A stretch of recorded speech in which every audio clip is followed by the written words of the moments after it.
Okay. Matthew chapter 5 and verse 27. You've heard it said, "You shall not commit adultery." But I tell you that anyone who looks at a woman lustfully has already committed adultery with her in his heart. If your right eye causes you to stumble, gouge it out and throw it away. It's better for you to lose one part of your body than for your whole body to be thrown into hell. And if your right hand causes you to stumble, cut it off. Throw it away. It's better for you to lose one part of your body than for your whole body to go into hell. Some stark words from Jesus this morning to begin with. I always like what Oscar Wilde said. He said, "I can fight anything but temptation." Have you ever been there? Of course.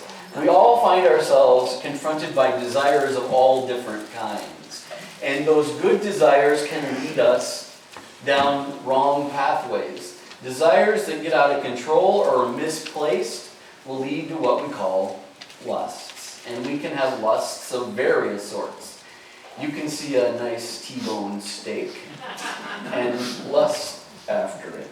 There are numerous ways that we can express our desire and where our desire can get out of control in our lives. And Jesus here confronts one of those temptations, one of those areas of life that is especially destructive and that lies underneath this earlier commandment that he is here affirming, but he's going deeper than, where he talks about not committing adultery. And of course that is sexual temptation or lust. I have to say that when it comes to the various temptations that people face, this may be the one that causes more shipwrecks in the lives of people than just about anything that I've ever seen. I have watched people that I have known get caught up in temptation and lust, and I have seen them make the most ridiculous choices, and their lives have been forever broken by it.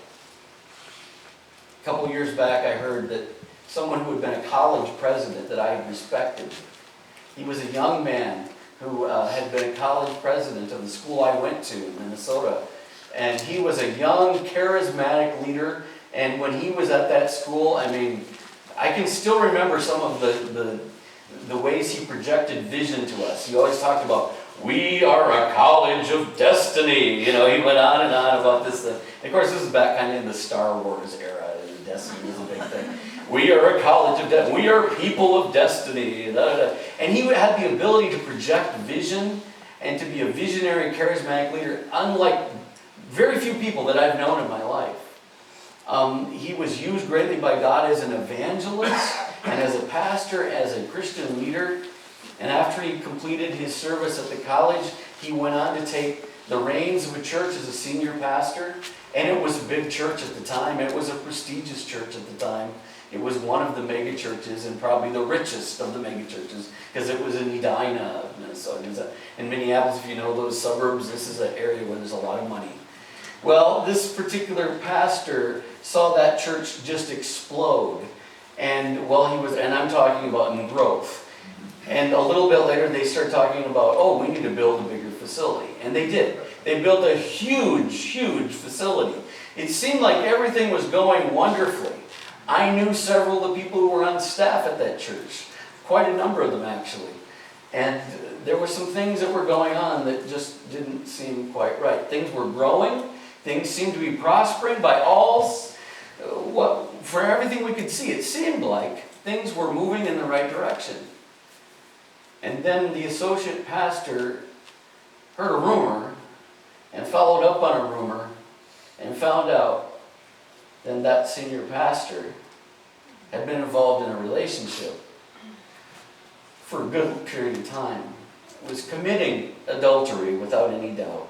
When confronted with the problem, he denied it at first, he tried to get out of it, he refused discipline, and he was forced out of ministry. Ultimately, he divorced his wife, he married the other woman, he lost everything.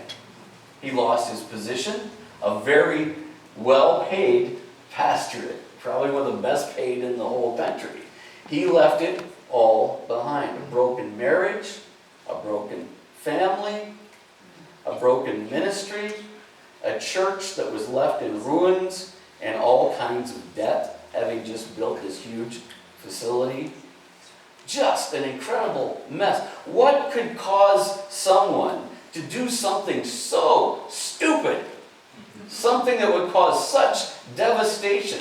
Something that could ruin so many people's lives. It started out as lust. It often does. The first glance maybe not so bad, but then the lingering look. Becoming obsessed. And that good desire God has placed within us for relationship, with a committed relationship in marriage, is twisted and turned, and it becomes something perverted and ugly. And it leads to incredible destruction. Just a couple weeks ago, I heard about another friend of mine, pastored a church in Ohio. Again, a young, dynamic, charismatic pastor. This guy was the best evangelist I knew. I mean, he could sit down and have a conversation with anybody, and within a few minutes, he'd have it turned to talking about the Lord and salvation. And I saw so many people come to know the Lord. I saw that church he planted a church, and it grew. It became a big one. And just a couple weeks ago, I found out that he too had been disciplined in ministry. Now, he had managed to save his marriage. His wife stuck with him, but he lost his ministry. He messed up that church. There are all kinds of people who've been turned off to God because of the hypocrisy that they saw in the life. What could cause somebody to cause such a shipwreck, not only of their own faith, but of everybody else's? What was lust? It started in the heart. It started out with a simple look that got carried away and got out of control. See, lusts are simple desires, often good desires, that ultimately get out of control in our lives and cause us all kinds of trouble and all kinds of shame. Broken marriages, broken families, broken lives, broken relationships with God. Nothing has the potential to shipwreck the things you hold most dear than lust, desire gone crazy, desire without the boundaries that are in place that God has set for us.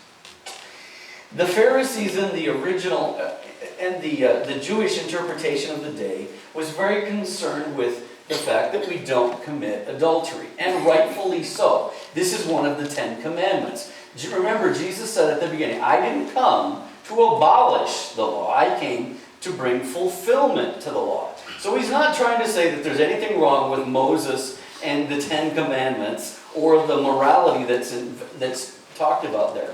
But Jesus wants to go a bit deeper than that. He says, it's one thing to say, well, I've not ever committed adultery with anyone. It's another thing to take it back to its root and to say, as Jesus said, well, if you have looked and intensely looked and have lusted after and desired a woman who's not your wife, then you've committed adultery of the heart. That gets tougher. That's a lot harder to do, doesn't it? Jesus has an interesting way of simplifying things on the one hand and yet making them harder at the very same time. And that's exactly what he's done. He did the same thing with anger. He does it now with lust. And he's going to do it on some other things, because there's 6 ways that he's going to show us how we fulfill the law. And this is the second of those things. We already looked at how anger is the thing that we have to deal with. We have to nip it in the bud, if you remember, so that it doesn't get out of control and cause ruin and destroy lives. And ultimately leads to a cycle of violence and abuse that can even lead to murder, Jesus says. So the traditional way of looking at it, as the text says here, is to say, oh, I haven't committed adultery. Now, interestingly, if you read Jewish interpreters of what that means, Guess what they were all concerned about? It was the fact that you were stealing someone else's property. That's the way it was viewed among the Jewish interpreters. Remember, women and children and the household slaves and all those people were kind of considered the property of the husband in that day. That was the ideology of the culture that they lived in. And so, what were they concerned about? Well, I don't want anybody stealing my property. And I don't steal anybody else's property. And Jesus said, that is just a superficial way to look at this thing. We need to look at the heart. Because that's where everything gets started. That's where the heart of the issue is. So traditionally the problem was looked at as more of a term in terms of stealing another man's property. And interestingly, most of the blame was put on the woman. She wasn't modest enough. She didn't wear the right clothes. If she hadn't flirted with him, then probably the affair wouldn't have taken place. Remember the story about the woman caught in adultery? Where's the man getting stoned? Doesn't happen. That's not the way it worked in their system. It was the woman who would bear the brunt of the penalty. And it was kind of unfair, really, when you look back on it. And Jesus goes back to the heart of the issue. He says, let's redefine this whole thing. Let's deal with the real heart of the issue. Yes, there's a place for modesty, and we shouldn't be flirting with one another and things like that, obviously.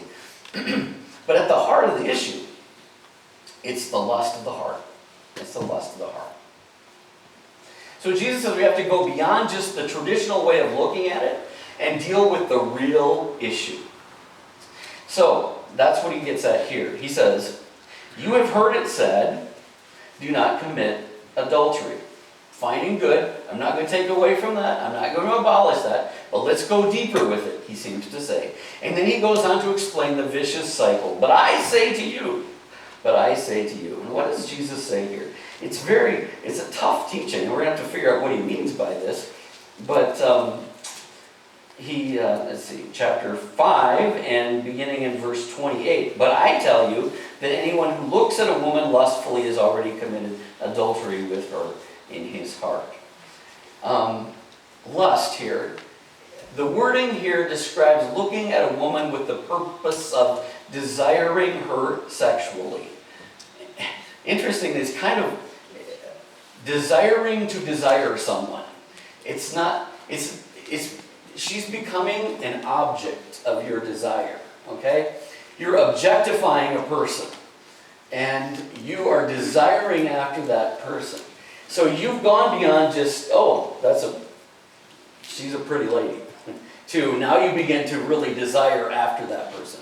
And you begin to pursue that desire in ever-increasing measure. And by the way, it's not just a problem that men have. No, Jesus addresses it from the men's angle here, but I guarantee you that women deal with some of these things too.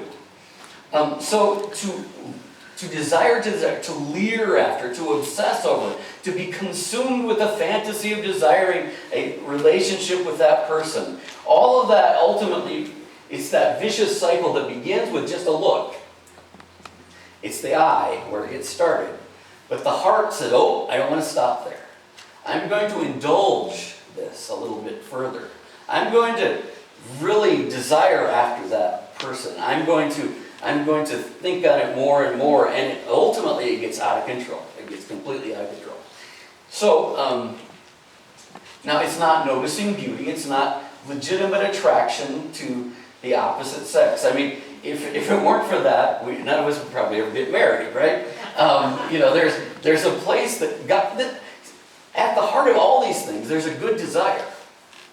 God has placed a good desire within us to find a husband or a wife and to have a lifelong committed relationship with that person. All of that's good. Don't let anybody take that away from you. All of that's God's good design and his desire. But when we get outside the boundaries that God has set, boundaries of a committed marriage relationship, then we're getting into trouble. And lust tends to objectify a person. They become an object of my own pleasure, ultimately. And an initial glance becomes a longer look, then a stare, then an ongoing obsessive fantasy and on and on. You desire to desire. Lust. James talks about lust in an interesting way. I just wanted to look at this, because I think he gets at the vicious cycle of it, using a little bit different way of looking at it, but very similar thing. In James chapter 1 and verse 13, James says this, "When tempted, no one should say, 'God is tempting me.' For God cannot be tempted by evil, nor does he tempt anyone. But each person is tempted when they're dragged away by their own evil desire and enticed. Then after desire is conceived, it gives birth to sin, and sin, when it's full grown, gives birth to death." Isn't that a fascinating passage? He says, don't blame it on God that you're being tempted. It's the evil desire within you. It's the desire that gets out of control within you, and you just feel like you have to go after that desire. Instead of, as we said last time, when we were talking about anger, nipping it in the bud, when we first realize it's happening, we indulge it. We allow that to continue in our lives. And that is where we get into trouble. We're dragged away by our own desires. We're enticed by them. And after desire is conceived, it gives birth to sin, and sin, when it's full grown, gives birth to death. There's always consequences, as it says, to allowing these desires to get out of control. I love what Martin Luther said. He said, you can't keep the birds from flying over your head, but you can prevent them from building a nest in your hair. Now, what's he saying here? I mean, it's inevitable in life that there are going to be things that are flying around. You're going to see things, you're going to run into things that you have little control about, the birds flying overhead. But you can keep the bird from building a nest in your hair. So what's he saying? You begin to obsess on it. You begin to think about it. It becomes something that becomes, much greater than just allowing that thought to flee. You get what he's saying there? And that's where we get into trouble with the issue of lust. It becomes a very obsessive kind of thing in many people's lives. So what is the way of deliverance that Jesus gives us here? It's a pretty extreme teaching, if we take it literally. Here's what he says. If your right eye causes you to sin, gouge it out and throw it away. And if your right hand causes you to sin, cut it off and throw it away. In both cases, he says, it's better for you to lose one part of your body than for your whole body to go into hell. So, take the eye. If the eye is your problem, grab your old eye and pull it out. Throw it away. Take the right hand. Chop that thing off. That's pretty serious, Jesus. What is he doing here? You can be thankful that Jesus knows how to use figures of speech. Okay? Jesus knows just as well as I do that to get rid of your eye is not going to keep you from lust. It's not going to do it. It doesn't solve the problem. You still got the heart. You can lose your eyes and you can lose your hands or just about any other part of your body, and it's not going to solve the problem. There were these desert fathers back in the early days of the church that thought, I'm going to get away from all temptation, so I'm going to go find this someplace out in the desert somewhere where there's no temptation. And guess what they found out? The temptations even became stronger because they're temptations of the heart. You can take away the things that you see, the things that you hear, the interactions with people around you, but it does nothing to deal with the real issues of the heart. So what is Jesus getting at here? He's using hyperbole. He's saying, in essence, I think what Jesus is basically saying is, when that lustful thought hits you, what do? Treat it as if it doesn't exist. Cut it off. Chop it off. Get it away from you. Deal with it. Nip it in the bud at the beginning of the thing. Don't allow it to continue to move on to something worse, something different. Because the more you indulge that, and the more you build upon it, the more trouble you're going to get yourself into. And the more difficulties you're going to bring for everybody else as well. Nip it in the bud. As Barney, our great theologian Barney Fife said so well. Deal with it immediately. Deal with it decisively. Deal with it absolutely. Do everything you can to consider yourself dead to that particular lustful desire. I think what he's saying is do something decisive and don't allow it to continue. Deal with it now. Deal with it decisively. I don't think he's saying literally take out your eye or your hand or whatever. There were some church fathers like Origen who went crazy on this thing and castrated themselves. Guess what? It didn't cure lust. You can go to extreme measures and it's not going to handle the... So what Jesus is doing here is he's saying deal with it decisively. Make sure you don't allow it. Don't indulge it in your life or it's going to lead you down a path of destruction. But lust is a matter of the heart, ultimately. And that's what he says. What does he say here? If anyone who looks at a woman lustfully has already committed adultery, where? In the heart. So the real problem is the heart. And I guarantee you can't take that out and live through the process. Can't do it. So how do we deal with this? I mean, let's try to get practical here a little bit. Maybe I should just say, it's not just, those pastors of churches out there, big churches that struggle with lust. We live in a lust-saturated society. I mean, there are things that you're going to run into completely by accident sometimes when you check your email or you go on Facebook or some other crazy thing. Despite your best attempts, there are going to be things that pop up. You're going to see things when you walk down among people, because not everybody does dress very modestly. There's going to be a lot of places where you just kind of got to look the other direction and do your best not to, that we live in, watch TV, we go to a movie, it's tough. We live in a lust-saturated, a society that loves to build on those things and to make us want more and more of it in our lives. And the sad thing is, internet has brought in pornography in ways in people's lives that indulges lust in just incredible ways and takes them to very deep and depraved places. So, it's an issue. And it's easy to fall into it, and it's tough to get out of it once you find yourself embroiled in it. So, what can we do? How do we nip it in the bud? How do we deal with it in our lives so it doesn't become something deeper, that it doesn't lead us to shipwreck, that it doesn't lead to adultery, that it doesn't lead to broken families, that it doesn't lead to broken relationships and other things? How do we do that? Well, let's see what we can come up with. The first thing I think is this. I love what Job 31:1 says. I made a covenant with my eyes not to look lustfully at a young woman. Job, here in describing his attempts to live a righteous life, says, I made a covenant from the very beginning. He said, I made a covenant with my eyes that I wasn't going to look lustfully at a woman. Good advice. Deal with it on the front end. I'm not going to allow myself to indulge these thoughts.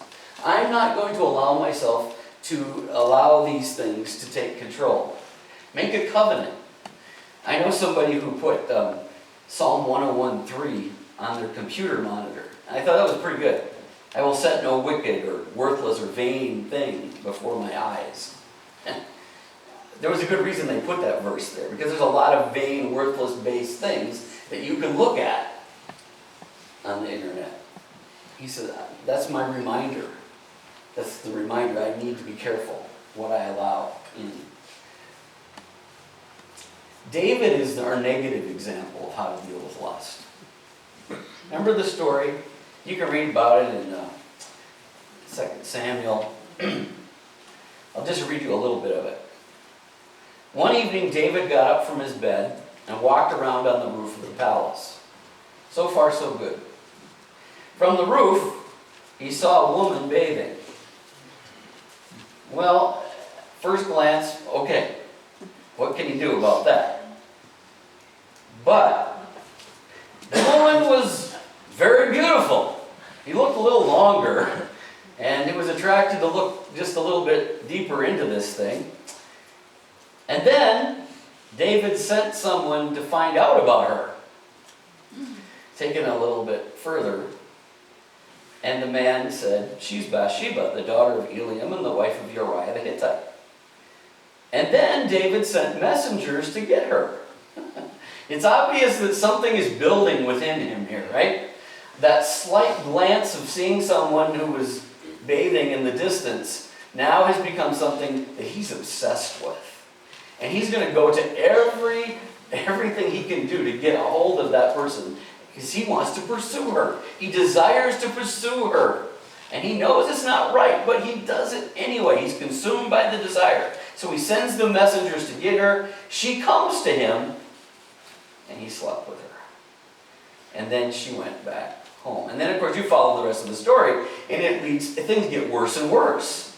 Ultimately, Uriah the Hittite is put on the front lines of the battle, her husband, so that he would be killed, so that she would be free of her husband.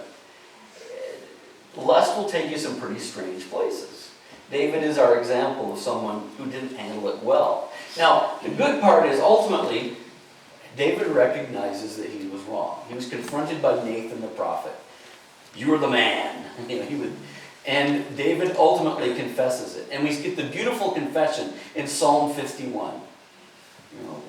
This beautiful confession of David saying, I want a pure heart. I want a clean heart. Give me back the joy of my salvation. The beautiful thing is, even if we have done wrong, there is forgiveness. And there is the joy of salvation, that sense of God's presence. The second thing I think that we should probably say in dealing with lust in our own lives is that for those of you who are married, God intends for your marriage to be a source of joy and the appropriate expression of that desire.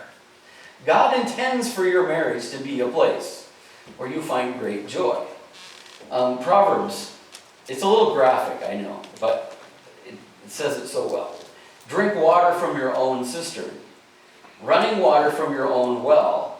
Should your springs overflow in the streets, your streams of water in the public squares, let them be yours alone, never to be shared with strangers. May your fountain be blessed, and may you rejoice in the wife of your youth. Rejoice in your spouse. Gets a little more graphic here. A loving doe, a graceful deer, may her breast satisfy you always, may you ever be intoxicated with her love. I'm just reading the scripture, okay? Why, my son, be intoxicated with another man's wife? Why embrace the bosom of a wayward woman? For your ways are in full view of the Lord, and he examines all your paths. The evil deeds of the wicked ensnare them. The cords of their sins hold them fast. For a lack of discipline they will die, led astray by their own great folly. How true it is. I mean, lust will take you down this path where you do the most foolish and silly things and you throw it all away for the sake of a desire that's been allowed to get out of control. 1 Corinthians 7:5 says a similar thing. Do not deprive each other, except perhaps by mutual consent, and for a time so that you can devote yourself to prayer. Then come back together again so that Satan will not tempt you because of your lack of self-control. The Bible here is very practical. If you're married and you have a relationship, this is God's advice for you. So find joy in your own relationship, and you won't be so tempted to be one whose eyes stray where they should not go. What about another principle? The positive example of dealing with lust, I think, is Joseph when he's confronted by Potiphar's wife. I love the story. You got to appreciate the way Joseph was such a man of integrity. Listen to this. Joseph was well built and handsome. Now you can already tell there's a problem coming, can't you? I mean, the narrator of the story he's setting us up for something here. He's well built, he's handsome. And after a while, his master's wife took notice of Joseph and said, she's pretty blunt here, "Come to bed with me." Now, one thing we need to recognize here, I told you that lust is not just a man's problem. Well, Potiphar's wife is a pretty good indicator to us that it goes both ways, right? But he refused. "With me in charge," he told her, "my master does not concern himself with anything in the house. Everything he owns he has entrusted to my care. No one is greater in this house than I am. My master withheld nothing from me except you, because you're his wife. How then could I do such a wicked thing," catch this, "and sin against God?" And though she spoke to Joseph day after day, she didn't give up. She spoke to Joseph day after day. He refused to go to bed with her or even be with her. I love that. What a great example. One day he went to the house to attend to his duties, and none of the household servants was inside. And she caught him by the cloak and said, "Come to bed with me." But he left his cloak in her hand and ran out of the house. In the words of Monty Python, "Run away! Run away!" I don't know if you ever saw that, but if you run away. There are times when the only thing we can do is run away. We need to run as far away as we possibly can from the temptation. There are times for us just to flee the temptation. Well, it's always the time to flee the temptation. Don't put yourself in places where you're going to be tempted. If you know, and that's exactly what we see in Joseph. He runs away. Now, he still gets in trouble. He unjustly is accused for this thing. But nonetheless, he is a person of integrity. He does the right thing. He refuses to indulge the temptation, but he runs the other direction. Good advice for us all. Cut off the temptation. Cut it off. I don't think it's literally your hand or your eye so much as it is the temptation itself. Deal with it decisively.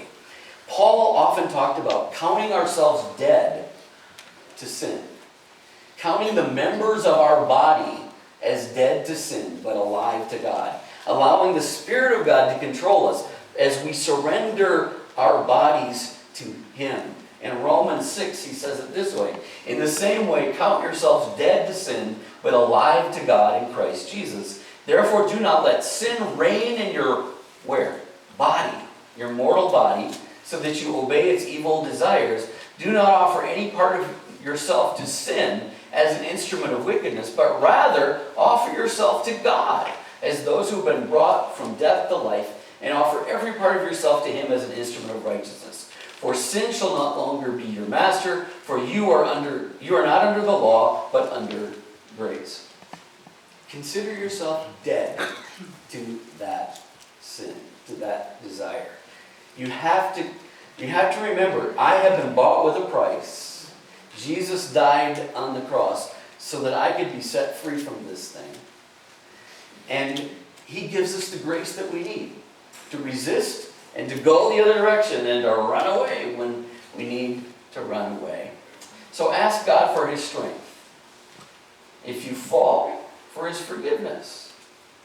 Ask Him for self-control. 1 Corinthians 10:13, "No temptation has overtaken you except what's common to mankind. And God is faithful. He will not let you be tempted beyond what you can bear." That's a promise that God has given you. "But when you are tempted, He will also provide a way out so that you can endure it." The world laughs when we say that someone can live a morally pure life. Remember when 40-Year Virgin came out, that movie?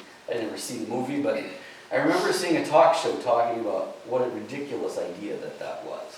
That someone could be 40 years old and still be a virgin. Well, I was 40 years old and I hadn't gotten married yet, and so I knew it was possible. And I knew that, body parts don't start falling off or weird things don't start happening to you. I mean, it's possible to live a life of purity. It's possible. And God says that He can give you the strength to endure any temptation. Why? Because, as Hebrews tells us, He Himself suffered and was tempted, and He was able to help, and He is able to help those who are being tempted. We don't have a high priest who is unable to empathize with our weaknesses, but we have one who has been tempted in every way, just as we are, yet he did not sin. He's with us, and he can help us. He intends to help those who are being tempted. Sometimes, sexual sin, when it's indulged, becomes a foothold for the enemy. And sometimes it has to be demolished through prayer. I'm convinced of that. Ephesians 4:27, do not give the devil a foothold. If you give him room, he'll take it, I guarantee. Paul says we live in the world, but we don't wage war like the world does. The weapons we fight with aren't the weapons of this world. On the contrary, they have the divine power to demolish the strongholds of the enemy. We demolish arguments and every pretension that sets itself up against the knowledge of God, and we take captive every thought to make it obedient to Christ. You allow Satan to have a foothold, he will twist your thinking. And that thought has to be twisted back into obedience to Christ. We demolish it in large part through prayer. And sometimes that means getting some people around you to help you when you're going through, when you're especially tempted. Sins rooted in sexual desire are often hidden and filled with incredible shame, and the deep healing that's needed to deal with them requires light invading the darkness and sometimes requires accountability. At the church we were at in LA, one of the biggest recovery groups is a recovery group for guys that are caught in the addiction of pornography. And that's common in a lot of churches because it's happening all the time because of the internet. And there is some of them are former pastors and some of them are just average lay people, but there are people who got caught in the devil's foothold. And they needed somebody that understood their addiction. They understood what they were going through and had the ability to come alongside them and to hold them accountable and to help pray them through it, much like any other kind of an addiction. I don't presume to know where anybody is at this morning, but I just know how difficult I've walked with so many people who've struggled with these temptations that have been indulged, and it's become out of control in their lives. You need to find somebody that you can trust. And it's not going to happen in your life group probably because it's not a mixed group thing. It's going to be someplace where you have a small group of people who you can trust that can help you find victory and help you move ahead in your relationship with God. One last thing I want to say about the whole thing is this. There is the joy of forgiveness. When we fall, and you probably will from time to time, he picks us up and he walks alongside us. He empathizes with our weaknesses. Though he didn't ever fall prey to sin, he understands temptation and he understands what we're going through. And there is joy in forgiveness. David said, "Restore to me the joy of my salvation. Don't take away your Holy Spirit from me. I want the joy of that intimacy with you restored even after I've sinned." God is a God of second chances. And I think it's a matter of confronting the issue, confessing it, and trusting God to give you the grace to move on. So wherever you are this morning, I hope that this is hopeful to you, that if this is an area of temptation for you, God can come alongside you and he can help you. But the biggest thing I want you to get is this. Don't go down that road. Nip it in the bud. Take care of things as quickly as possible. Because the longer you allow things to happen in your life, the more difficult it becomes to break free. And the more devastating the consequences that will take place in your life. Oh, that God would make us a people of purity and find the joy of living in that with desires not out of control but rightly placed in our lives in every aspect of our living. So I'm going to ask the worship team to come and we're going to sing one song and we'll do communion together. And there's a line in the song that says, "When I fall down, you pick me up. You are my all in all." It's a great line. It's just a reminder to us that God is there to give us the grace to live lives of purity, even in a very impure world.